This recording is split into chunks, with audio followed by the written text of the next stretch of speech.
Why, Lord, do you stand far off? Why do you hide yourself in times of trouble?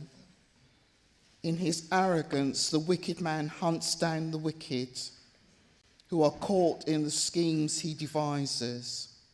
He boasts about the cravings of his heart. He blesses the greedy and reviles the Lord. In his pride, the wicked man does not seek him. In all his thoughts, there is no room for God. His ways are always prosperous. Your laws are rejected by him. He sneers at all his enemies. He says to himself, nothing will ever shake me. He swears, no one will ever do me harm. His mouth is full of lies and threats. Trouble and envy are under his tongue. He lies in wait near the villages. From ambush he murders the innocent. His eyes watch in secret for his victims. Like a lion in cover, he lies in wait. He lies in wait to catch the helpless. He catches the helpless and drags them off in his net. His victims are crushed. They collapse. They fall under his strength. He says to himself, God will never notice. He covers his face and never sees. Arise, Lord, lift up your hand, O God. Do not forget the helpless. Why does the wicked man revile God? Why does he say to himself, he won't call me to account? But you, God, see the trouble of the afflicted. You consider their grief and take it in hand. The victims commit themselves to you. You are the helper of the fatherless. Break the arm of the wicked man. Call the evildoer to account for his wickedness that would not otherwise be found out. The Lord is king forever and ever. The nations will perish from his land. You, Lord, hear the desire of the afflicted. You encourage them and you listen to their cry, defending the fatherless and the oppressed, so that mere earthly mortals will never again strike terror. Thank you. It forever amazes me how the Lord syncs everything together. It's incredible. From the songs to the testimony Dina gave to so much. Okay. Right, well, we're in our Super Psalm series, and this one's called The Rescuer, Psalm 10. Much of our problems, it seems to me, arise from living in a fallen world. Living as if God doesn't exist. So each person does what is right in their own eyes. Much of our suffering comes from fellow sinners, outside the people of God, and sometimes inside the people of God. And in our affliction, there are times when it seems that God is silent and is almost standing by, letting cruel people do what they want, to who they want, when they want. And we see this as we look at the world, fighting each other in our country, fighting across the world, evil dictators abusing power, inflicting misery on their own people and on other people. And in our own country, in the UK, the creeping lawlessness that we see, the courts becoming increasingly lenient, the police increasingly powerless and looking on at terrorists projecting stuff on Big Ben and doing nothing about it. Education has been infiltrated by culture wars and ID politics. Teachers are often policing or parenting instead of teaching. The health service is in crisis with a desperate need for reform. Local councils are collapsing. Maybe people in your life Colleagues at work, friends, family, or in the church, all can cause problems, and actually so can you and me. If we spend too much looking around, it's easy to get down, to begin to lose hope, and even fall away from the Lord. So we cry with the psalmist in verse 1, "Why, O Lord, do you stand afar off? Why do you hide yourself in times of trouble when we desperately need him?" And it seems that the society at that time too, we know nothing who wrote this psalm, we don't know what the situation was about. So we've got a bit of a blank page here. But it seems that the society there was certainly full of evil, much like ours. And it seems like this psalmist writes because he and others like him are on the receiving end of a group of wicked people that have got it in for them. And these people have also got it in for the most vulnerable in society. So we see predators prowling. I'm putting a 21st century take on this because the word lends itself to that. Verse 2, "In his arrogance, the wicked man hunts down the weak." That's a predator. "Who are caught in the schemes he devises," the predator. "He lies in wait," verse 8, "near the villages. From ambush he murders the innocent, watching in secret for his victims," verse 9. "He lies in wait like a lion in cover. He lies in wait to catch the helpless." Not those, he's a bully. They're not those that can stand up for themselves. "He catches the helpless and drags them off in his net. His victims are crushed. They collapse, they fall under his strength."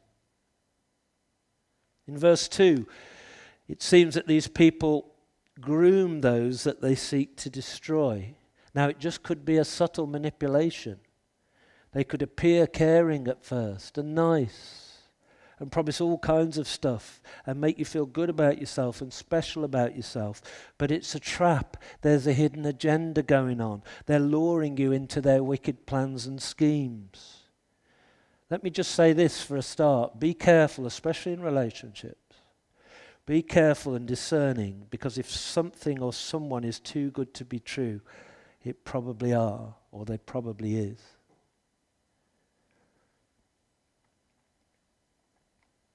Verse 8 to 9, it appears this man kidnaps people, or these people. And perhaps in modern terms we could say kidnaps them for their own ends, traffics them. Even murders them, but not even literal murder sometimes, because we can murder people's characters.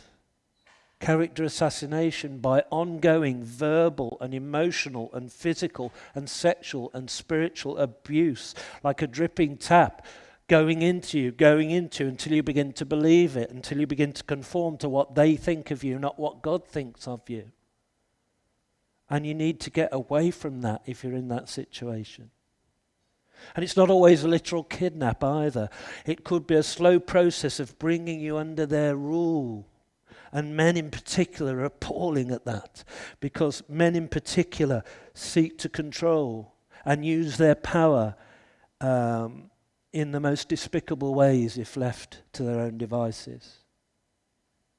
And that brings me to verse 9 to 10. They control these people, not at first, but as things develop. Let me ask you this, are you being controlled by someone? Or are you controlling someone? Because it's time to face up, whether you're victim or perpetrator. And I don't mean perpetrator in the extreme sense. I'm talking about psychological manipulation, emotional. So you don't have to be physical. You don't have to be sexually abhorrent. You just have to have that attitude. And these people, then they're boasting. Here's the problem: they're predators prowling, or they're boasting, these people, about their evil appetites. Verse 3: he boasts of the cravings of his heart, sexual conquests with the lads, violence, who they've managed to take under their wing and con. Boasting of wealth, you might hear that a lot in the world with your colleagues. They boast of what they've got, what they have, what they do, what their plans are, their possessions.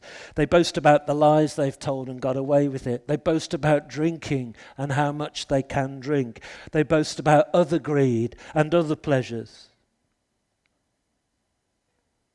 And then these people join with and approve of those who hate the Lord, revile the Lord. He blesses the greedy and reviles the Lord. Romans 1:32 is the New Testament version of this.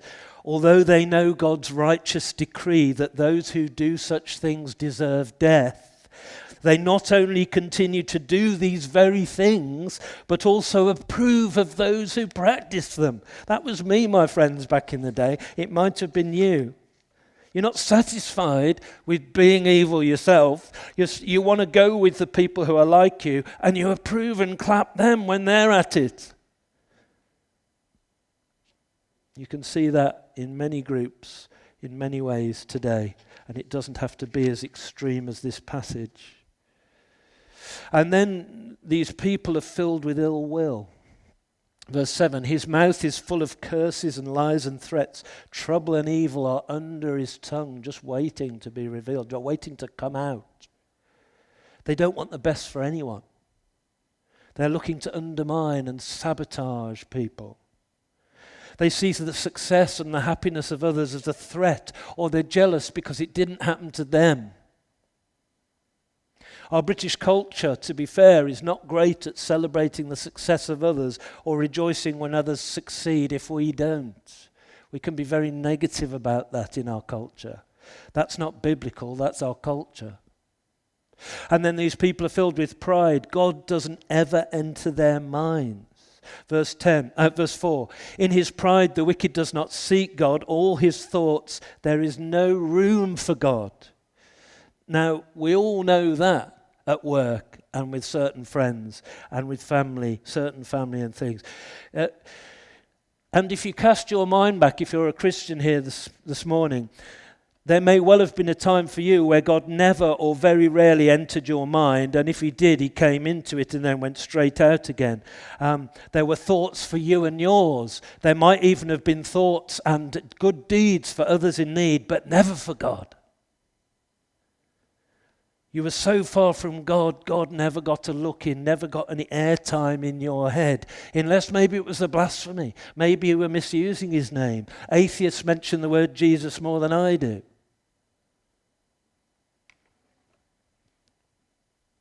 And you look back, if you're a Christian now, and you wonder how you ever did that and how you ever survived without thinking about him. And you also, when you realize that, you see the patience and the long suffering and the huge mercy of the Lord, that it's not so much he stands by, he's just so kind. Because if I was God, I'd have smote anyone on the first offense. Good job I'm not God.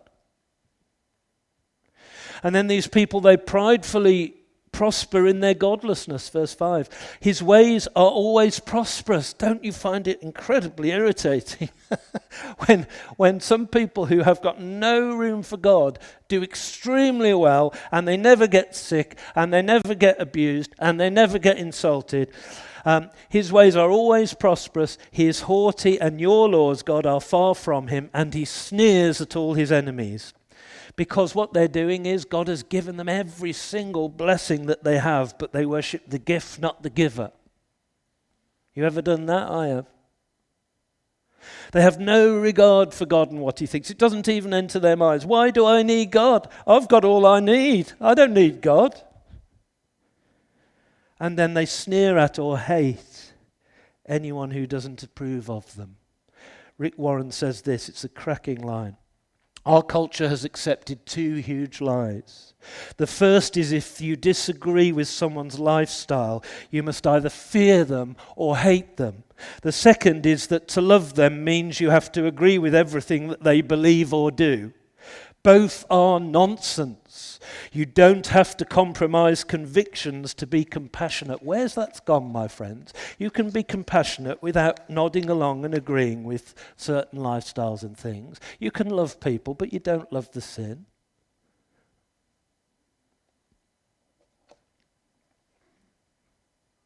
And then they rest in a false sense of security. Verse 6, he says to himself, nothing will shake me. I'll always be happy and I'll never have trouble. Others might get sick. Others might lose everything. Some may be rejected or isolated or abandoned or abused, but it'll never happen to me because I'm invincible and nothing and no one can touch me. I've got more money than you would ever dream. This isn't me. I've got more money than you would ever dream of. My house is secure. My job is secure. Everything's secure. How foolish. We are made to be God-confident, not self-confident. And then the other thing is this. And you know, some of these things, in our pride and arrogance, even when we know the Lord, do flash through our mind. Here's the other one. If God exists, he's okay with my sin. Verse 11. He says to himself, God has forgotten. This is if he ever thinks about God. He covers his face and never sees. In other words, God winks at sin. Silly old me. Some Christians knowingly live in sin and they use grace as a reason to carry on sinning. I knew a Christian woman once and she used to say, she was into all sorts, and she used to say, God just laughs at me, and he thinks, oh, silly old you. For goodness sake, I'll tell you what God thinks. What shall we say then, says Paul? Shall we go on sinning so that grace may increase? By no means. We died to sin. How can we live in it any longer? You see, if you're a Christian here this morning, you are saved to serve the Saviour. You can't be a Christian in the sense that, oh, it's great that Christ has forgiven my sin. It's great that I have a brand new start and a new heart and everything else. You can't have that and not follow him as Lord, because he's both. And you don't get what to choose, one or the other. You're saved to serve the Saviour. And think about the seriousness of sin for once. He took upon himself all your sin, all the things that you would never tell a living soul, all the filthy things you've done or even thought and embraced, and he died a cruel death for all that filthiness, your filthiness. Sin killed the Son of God. Why would you want to throw that back in his face by knowingly continuing to live in it? If you are saved by Jesus here this morning, surely you want to show your love for the Saviour by living for him. He says, if you love me, you will obey my commands. Prove your love. Don't sing it on a Sunday only. Prove your love.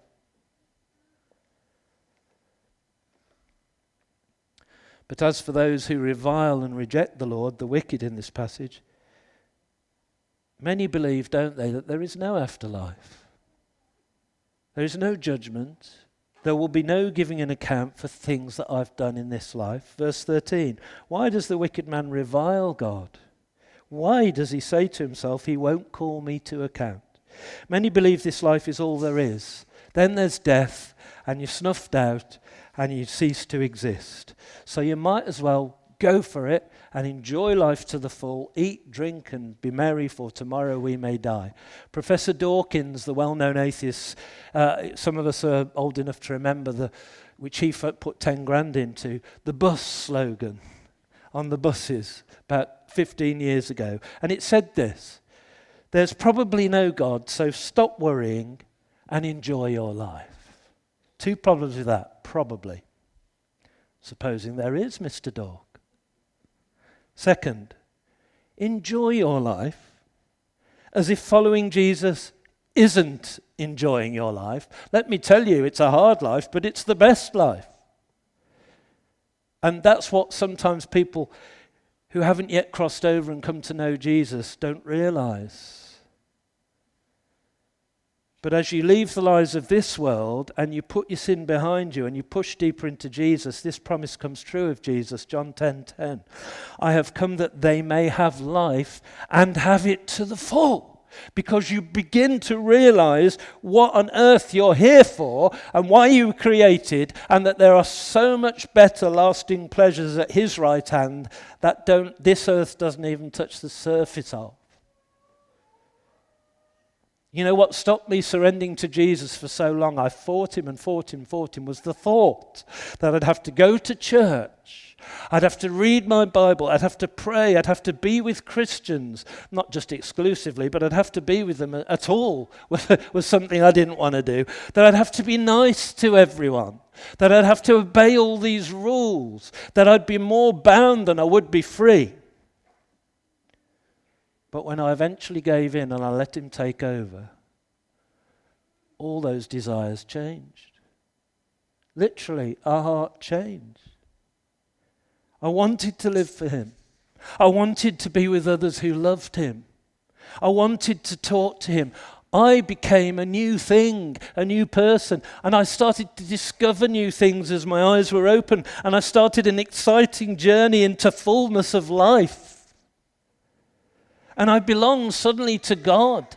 God was my dad. God, the Most High, I was a child of. And then there were his family too.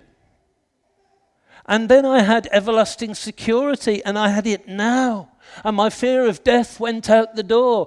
And I had a security also beyond the grave. And I had a new heart and a new start and a new life. Now, come on. I couldn't wait to go for it because he changed my heart. And if you're teetering on the edge here this morning and you're thinking, well, I'll have to do this, I'll have to do that, you don't realize that your heart will completely change and you will love to do those things. And those things are means to getting closer to Jesus, not an end in themselves. The best for the Christian is not what's already happened, it's what's to come. We have a sure and certain hope. What's not to like? But for those who revile and reject and throw the cross of Christ back in his face time after time, there will be an accounting, as our passage says. Now, that's the problem. Let's move to the resolution, the remedy from the rescuer. To be rescued out of all this, the rescuer is just a prayer away. Verse 12. And this rescuer, who is God, is not indifferent to your suffering. Quite the reverse. What does God know about suffering? We'll get to that. First, he remembers. Verse 12. Arise, Lord, lift up your hand. O God, do not forget the helpless. Why does the wicked man revile God? Why does he say to himself, he won't call me to account? He remembers, he sees. Verse 14, but you, O God, do see trouble and grief. You consider it to take it in hand. The victim commits himself to you. If you're a victim, if you are oppressed, if you are being manipulated and controlled, commit yourself to him because he sees. You are the helper of the fatherless. He hears, verse 17, you hear, O Lord, the desire of the afflicted. You encourage them and you listen to their cry, defending the fatherless and the oppressed in order that man who is of the earth, a mere mortal, may terrify no more. Can't you wait for that day when all evil has been eradicated and they will terrify no more? And then he acts. 15, break the arm of the wicked and the evil man. Call him to account for his wickedness that would not otherwise be found out. There's no such thing as a secret sin, my friends. It will come to light. The Lord is king forever and ever. The nations will perish from his land. This earth is not the devil's. It's his. It belongs to him. Now let's go back to that question, what does God know about suffering? But first we'll lubricate the old whistle.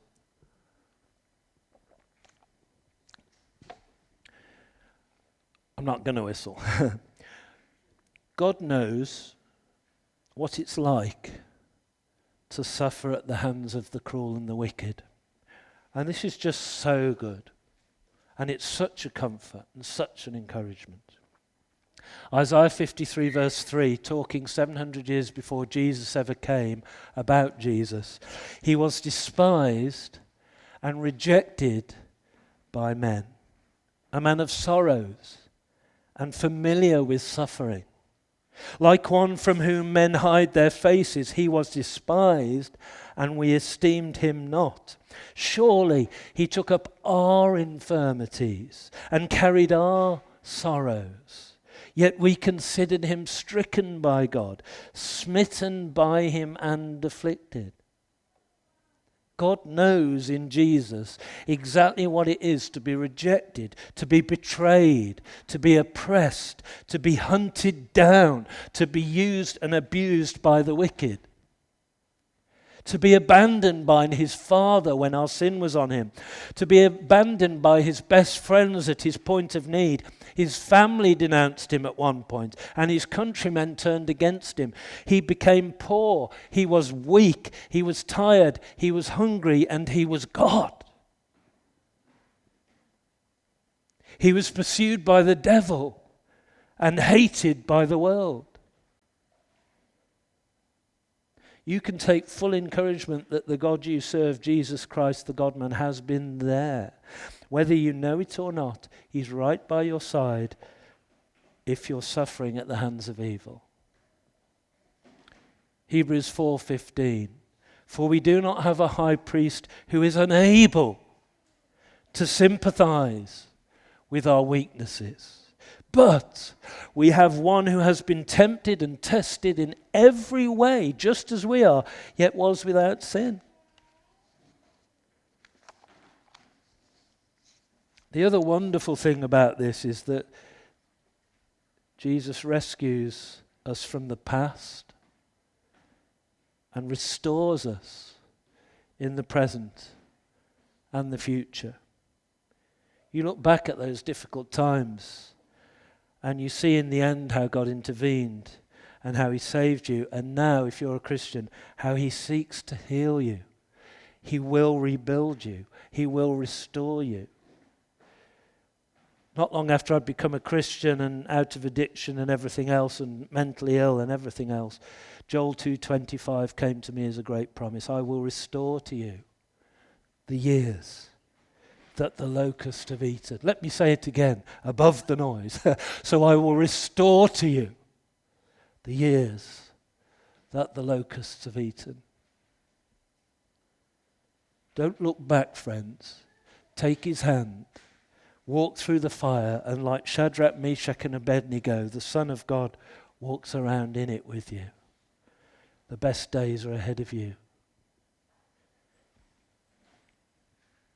You know, Job is one of my favorite characters, and Job lost his physical and then later mental health. He lost all his wealth, all he'd worked so hard to attain, and every single child he had, 10 kids, dead in an instant. And all he had left was a wife that gave him a hard time, unlike our wives. His suffering was so great that even his annoying friends were silent for a week. And there Job is, sitting on the ashes of all he'd ever been and all he'd ever known and all he'd ever loved, scraping himself with a piece of broken pottery, everything whipped away, everything gone. It's the end. There's no hope. Not everything had gone. The unseen, ever-present God was sitting right beside him, seeking to comfort, like our psalm says, to embrace, to minister, to encourage. But Job just couldn't see it because he was so racked with grief. Have you been there? Have you been there when you're so cast down that you just can't see through it? It's like a horrible fog, and you can't see through it, and yet whether you see it or not, he's sitting there right back on the pile of ashes that you're sitting on. He's right there next to you. And then when God appeared, Job then realized that he'd been with him all along, and he puts his hand over his mouth and he says, why did I say what I said? And then we read at the end of Job, the Lord blessed the latter part of Job's life more than the first. Micah 7:18, it's always a great one when I'm sitting on my own little ash heap. Do not gloat over me, my enemy. Though I have fallen, I will rise. Though I sit in darkness, the Lord will be my light. So he can rescue you in the present. He can rescue you from the past. He can rescue you in the future. He can restore you in the present. He can restore you in the future. But there is a final rescue coming. And it's almost here. Verse 15, break the arm of the wicked and evil man. Call him to account for his wickedness that would not otherwise be found out. The Lord is king forever and ever. The nations will perish from his land. Now let me just say this. God is love. I think we've just covered that. God is love. But God is also just. And we can't have one without the other. Because he's 100% love and he's 100% just. So when we love without truth and without God's justice, we don't know what God's love is. Because God tells us what his love is. And the psalmist calls for the wicked to be stopped and all their sins uncovered. And he prays, in a good Old Testament way, for God to break their arms, smash their teeth in other places, and to judge them, disable them, and destroy them. But we pray, Lord, save them. But if not, stop them. Because those are the two choices. That's exactly what God will do.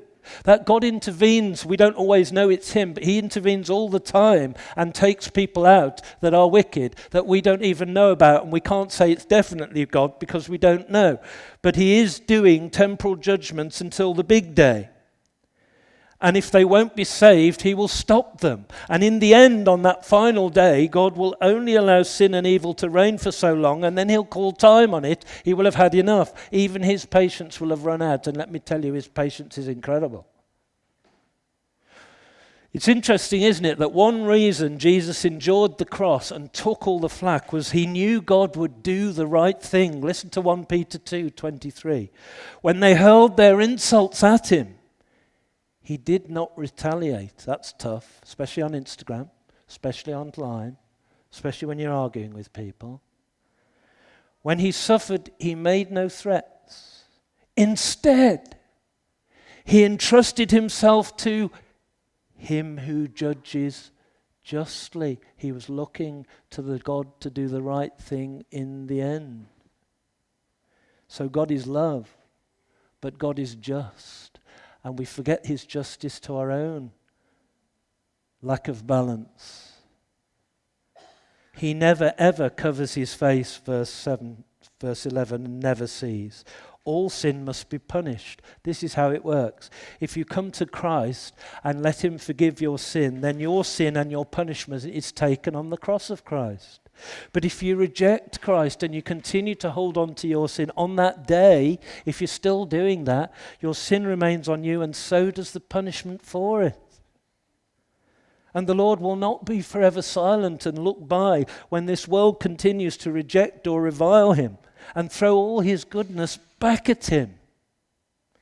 He is kind. He is gracious. Our passage says he waits and waits and waits before he intervenes. He is loving. He is patient, but he's 100% just. And that day's coming.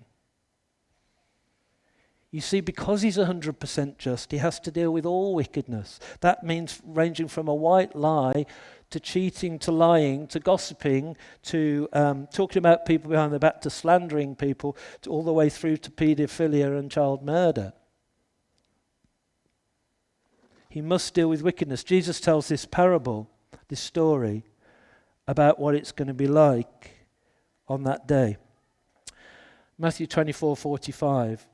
Who then is the faithful and wise servant, whom the master has put in charge of the servants in his household to give them food at their proper time?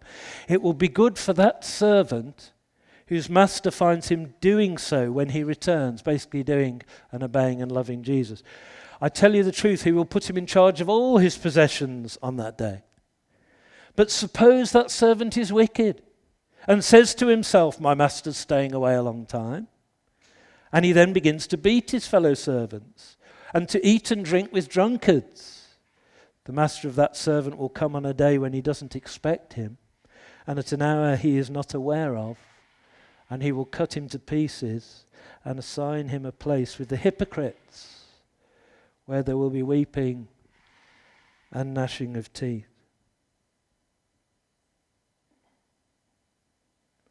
You see, on that final day when the Master returns, all evil will be eradicated forever. Every single sin committed against you will be punished if you're the victim there. The author of evil, the devil, and all his demons will forever burn in the lake of fire, and all those who lived according to their own values, and God never entered their mind, or if he did, they resisted him and they kept rejecting him, and they trampled all over his cross, will also follow the devil into eternal torment. And that's why, friends, we need to speak more and more about Jesus' love and compassion, but also his justice. Because if you don't know what sin is and you don't know you're a sinner, then why would you need a Saviour? So let me encourage everyone to love and to speak and to pray for those who don't yet know Jesus. Embrace them. And if you do know Jesus, take comfort. Because if you trust in Jesus, all these things in an instant will be gone one day.